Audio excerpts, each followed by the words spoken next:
Today I'll show you how to turn any text into a video using InVideo AI. Complete with transitions, music and even voiceovers. Go to InVideo.io and sign in with Google. If you want extra features, go to your profile picture in the upper right, click on settings and toggle on beta features. For early access to new features, refresh the page afterward to make sure they're enabled. Now at the top of the screen, click on the model version. Choose AI2 for access to 55 languages and improved voice options. Use specific prompts for better results. Mention aspects like video length, music type and voice style. Now decide on a workflow. Choose options like script to video or YouTube explainer. This helps with preset settings like language, video pace and captions. For example, you can type in "create a 60-second YouTube short on top 5 places to visit in New York City" with a fun tone and upbeat music.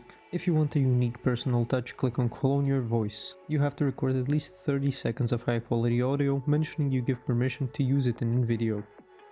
This feature makes your video stand out since most users use the default voice options. Now simply click on generate video. To tweak elements, use versions in the bottom left. Adjust text or audio placements, like moving subtitles to the bottom, for a cleaner look. You can try setting the voice louder by typing in a command like increase voice volume. You can easily choose from 55 languages, making it easy to reach international audiences. If you don't like stock footage, you can upload your own or use the built-in library. Simply search for a term you'd like and look through the library. After you're done, click on download. Choose your preferred settings, then click continue. The free version has watermarks, but the plus plan offers stock footage without watermarks at a good value. Thanks for watching. If this video was helpful, please like and subscribe to our channel for more tips and tutorials. See you next time.